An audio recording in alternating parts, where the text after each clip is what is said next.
Hello everyone, स्वागत है आप सभी का हमारे यूट्यूब चैनल ज्ञान गंगा हिंदी में। और हम लोग पढ़ रहे हैं भूमंडलीकृत विश्व का बनना। इसमें आज का हमारा टॉपिक है भारतीय व्यापार, उपनिवेशवाद और वैश्विक व्यवस्था। यानी उपनिवेशवाद के समय भारत के व्यापार किस तरीके से थे, ये हम लोग इस टॉपिक में क्लियर करने वाले हैं। इसको एक बार फिर समझें कि अंग्रेजी शासन व्यवस्था जब भारत पर लागू थी, यानी भारत जब गुलाम था, तो उस समय भारत के व्यापार कैसे थे, विश्व व्यवस्था जो थी वो किस तरीके से थी, हम लोग इस टॉपिक में क्लियर करने वाले हैं। आइए देखते हैं। जैसे कह रहा है कि भारत में पैदा होने वाले महीन कपास यूरोप के देशों में निर्यात किया जाता था। यही नहीं, भारत के बहुत से ऐसी चीज़ें थी जिनका निर्यात जो है यूरोप के देशों में किया जाता था, और बदले में भारत के लोग जो थे सोने और चांदी लिया करते थे। तो भारत का जो प्राचीन हम कह सकते हैं उद्योग था, वो बहुत ही अच्छा था। अंग्रेज आए उससे पहले, प्राचीन तो नहीं कह सकते हैं, यानी अंग्रेज़ों के आने से पहले। लेकिन जैसे ही औद्योगिकरण हुआ, ब्रिटेन में कपास का उत्पादन बढ़ने लगा, और ऐसी स्थिति में ब्रिटेन के जो उद्योगपति थे उन लोगों ने दबाव डाला कि वह अब कपास की आयात पर रोक लगाए और स्थानीय उद्योगों की रक्षा करे। यानी भारत से जो कपास जाता था उसको अब उन लोगों ने कहा कि भारत से जो कपड़े आ रहे हैं उनको क्या किया जाए, बंद किया जाए, और जो है ब्रिटेन के जो कपास है उसका इस्तेमाल यहाँ के उद्योगों को चलाने के लिए किया जाए। और इसी के चलते हुआ ये कि भारत से जो कपास जाते थे उनको रोक दिया गया। तो ये काम किया गया अंग्रेजी शासन के द्वारा, तो जिसके फलस्वरूप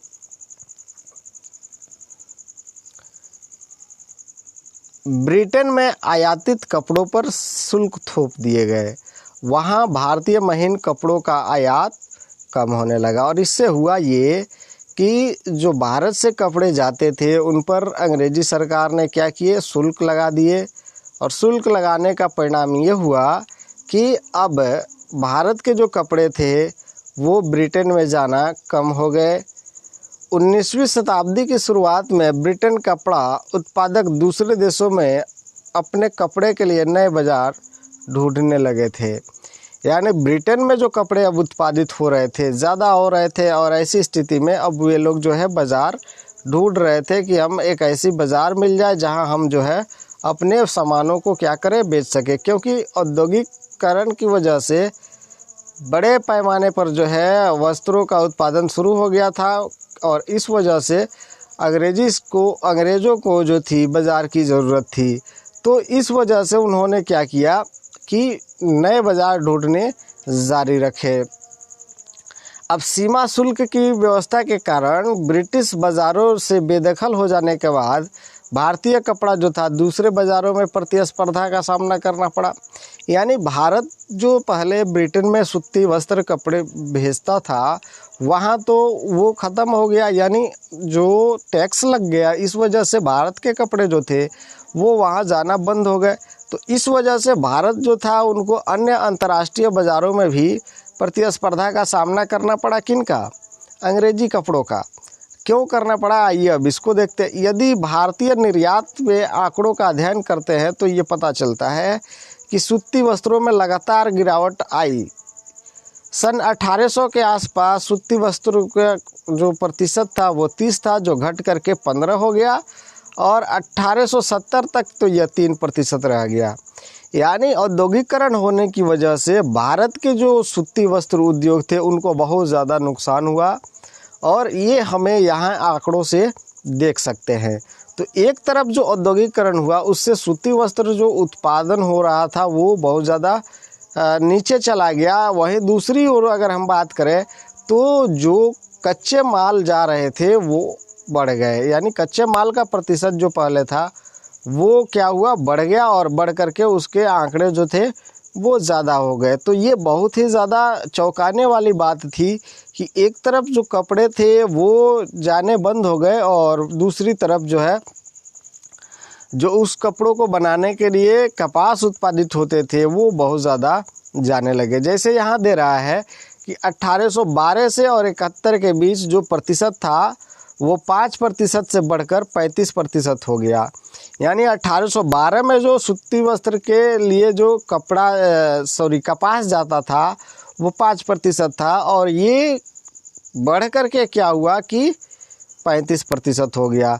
तो एक तरफ जो कपड़े जा रहे थे उसका घट गया और दूसरी तरफ कपास जाना बंद हो गया है।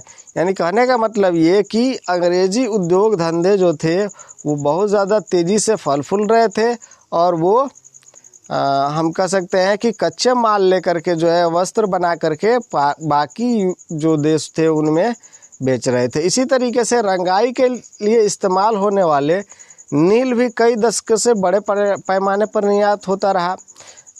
अब जैसे कि आप लोगों ने पिछली कक्षा में पढ़ा था कि 1820 के दशक में चीन को बड़ी मात्रा में अफीम का निर्यात किया जाने लगा। यानी भारत से जो था चीन को बड़े पैमाने पर अफीम भेजा जाता था और अफीम के बदले वहाँ से जो था चीन से चाय लिया जाता था और उसे दूसरे देशों में भेजा जाता था। यानी अंग्रेजी शासन व्यवस्था जो थी वो पूरी तरीके से भारत के उद्योग धंधे को चौपट कर रखी। 1920 के दशक में जैसे यहाँ कह रहा है कि बड़ी मात्रा में अफीम का निर्यात किया जाने लगा। कुछ समय तक निर्यात में अफीम भारत का सबसे ज़्यादा हिस्सा रहा। यानी जो अफीम भेजे जा रहे थे चीन को उसमें सबसे ज़्यादा हिस्सा जो था किसका था? भारत का था। भारत में अफीम की खेती अंग्रेजी सरकार करवाती थी और उसको चीन में भेजती थी और अफीम के निर्यात से जो पैसे मिलता था उससे चीन से ही चाय दूसरे पदार्थों का आयात किया जाता था। यानी भारत से अफीम भेजती थी चीन में और चीन में जो पैसे मिलते थे उससे चीन के चाय खरीदे जाते थे या अन्य सामान खरीदे जाते थे और उनको अन्य हिस्सों में भेजे जाते थे। 19वीं शताब्दी में भारतीय बाजार में ब्रिटिश उद्योग के उत्पादों की बाढ़ आ गई। अब ये बाढ़ आना ही था। कारण ये था कि कच्चे माल इन लोगों ने लेना शुरू ले रखा था और उत्पादित वस्तुओं की कोई इनके पास जो थी मांग नहीं थी। तो इन लोगों ने क्या किया कि कच्चे माल लिए। जैसे अभी आपने देखा कि सूती वस्त्र का जो उत्पादन था वो घट गया और कपास का उत्पादन जो था वो बढ़ा, यानी आयात जो था वो बढ़ गया और इस वजह से हुआ ये कि ब्रिटिश उत्पाद जो थे वो बहुत ज़्यादा होने लगे और तो इस तरह से ब्रिटिश सामान जो थे वो बहुत ज़्यादा भारत में आने लगे थे और ब्रिटेन और शेष विश्व को भेजे जाने वाले खाद्यान्न व कच्चे मालों के निर्यात में इजाफा हुआ था। यानी हुआ ये कि एक तरफ जो रॉ मटेरियल थे, कच्चे माल थे, वो भारत से बहुत ज़्यादा बाहर के देशों में जाना शुरू हो गए थे और वहीं दूसरी ओर बाहर से बनी हुई चीज़ें जो थी वो भारत के बाज़ारों में बहुत ज़्यादा बिकने लगी थी। यानी ब्रिटेन से जो माल भारत भेजा जाता था उसकी कीमत भारत से ब्रिटेन भेजे जाने वाले माल की कीमत से बहुत ज़्यादा होती थी। अब कच्चे माल चूँकि भेजे जाते थे तो ऐसी स्थिति में जब वे माल तैयार हो जाते थे यानी सामान बन जाते थे तो भारत में आने के बाद उनके दाम जो थे वो बहुत ज़्यादा बढ़ जाते थे। भारत के साथ ब्रिटेन हमेशा व्यापार अधिशेष की व्यवस्था में रहता था। इसका मतलब है कि आपसी व्यापार में हमेशा ब्रिटेन को ही फ़ायदा रहता था। अब यहाँ आप देख सकते हैं कि जो ब्रिटेन ने व्यवस्था अपनाई कि कपास ले जाओ और बने हुए सामान को बेचो, तो कपास एक तो सस्ते दाम में ख़रीद लेता था और उसके बाद जो है बनी हुई चीज़ें जो थी उसको ला करके भारत में बेचता था। तो एक तरफ कपास ख़रीदा उसमें भी फ़ायदा और कपड़े बेचा उसमें भी फ़ायदा। अगर कपास के बदले वो कपड़े खरीदता तो भारत के उद्योग भी धंधे विकसित होते। तो इसमें हमेशा व्यापार का जो फ़ायदा होता था वो ब्रिटेन को होता था। उसी तरीके से आप लोगों ने देखा कि अब किस तरीके से नीतियाँ बनाई जाती थी ब्रिटेन की कि फ़ायदा उसी को हो। जैसे आप लोगों ने सुन रखा होगा कि 1930 में एक बहुत ही फेमस विद्रोह हुआ, उसका नाम था सविनय अवज्ञा आंदोलन। इस आंदोलन का एक कारण था नमक कानून को तोड़ना।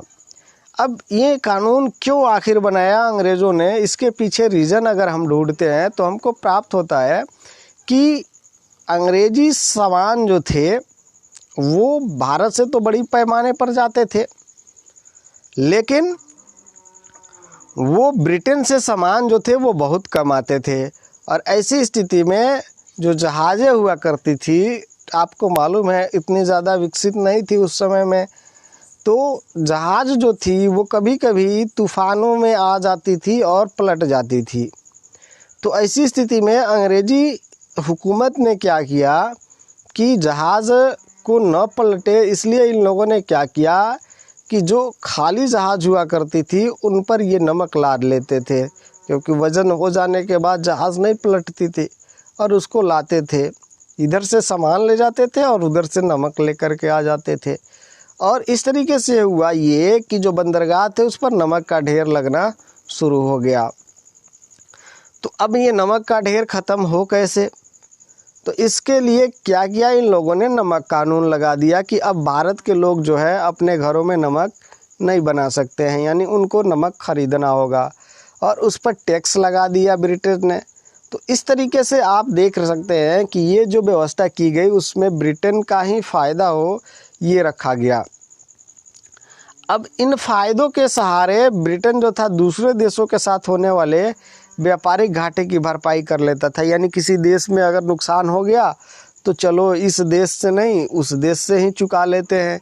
यानी एक देश का नुकसान जो है वो हमेशा दूसरे देश से चुका लेता था, यानी उसको हम कह सकते हैं कि नुकसान होता ही नहीं था। बहुपक्षीय बंदोबस्त ऐसा ही काम करता था।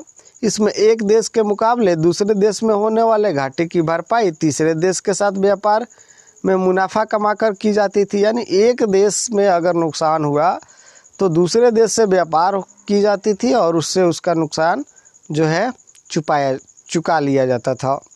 ब्रिटेन के घाटे की भरपाई में मदद देते हुए भारत ने 19वीं सदी की विश्व अर्थव्यवस्था का रूप तय करने में एक अहम भूमिका अदा की थी। यानी भारत ने जो व्यवस्थाएं की, भारत में जो उन्होंने नीतियां लागू की, इस वजह से हुआ ये कि जो अर्थव्यवस्था थी उसमें भारत की बहुत ही महत्वपूर्ण भूमिका रही। यानी कच्चे माल जो इन लोगों ने दे रखा था उससे जो ब्रिटेन को फ़ायदा हुआ वो एक बहुत ही ज़्यादा महत्वपूर्ण है। ब्रिटेन के व्यापार से जो अधिशेष होता था, यानी उससे कथाकथित होम चार्जेज यानी देसी खर्चों का निपटारा होता था। यानी जो ब्रिटेन के व्यापार थे और उसके जो हिस्से होते थे और उससे जो कुछ भी मुनाफा होता था उससे देश की खर्चे का निपटारा होता था। इसके तहत ब्रिटेन अफसरों और व्यापारियों द्वारा अपने घर में भेजी गई निजी रकम, भारतीय बाहरी कर्जों पर ब्याज और भारत में काम कर चुके ब्रिटेनी अफसरों का पेंशन शामिल था। यानी इस व्यापार से जो चीज़ें होती थी उसमें कौन कौन सी चीज़ें थी, तो उनमें चीज़ें थी कि ब्रिटेन अफसर जो थे वो अपने घर पैसे भेजते थे। ठीक है, जो व्यापार से पैसे होते थे उनसे वे अपने घर भेजते थे, यानी वेतन हम कह सकते हैं। बाहरी कर्जों पर ब्याज, यानी जो वे भारतीय जो थे वो बाहर से जो कर्ज देते थे लेते थे उन पर ब्याज लगता था। और भारत में काम कर चुके, यानी भारत से जो अफसर रिटायर्ड हो जाते थे उनको पेंशन दिया जाता था। तो ये सभी चीज़ें जो थी वो व्यापार से जो पैसे प्राप्त होते थे उनसे पूरी की जाती थी। तो बस आज के लिए इतना ही। मिलते हैं फिर अगले वीडियो में अगले टॉपिक के साथ। तब तक आप पढ़ते रहे, सीखते रहे, देखते रहे। धन्यवाद।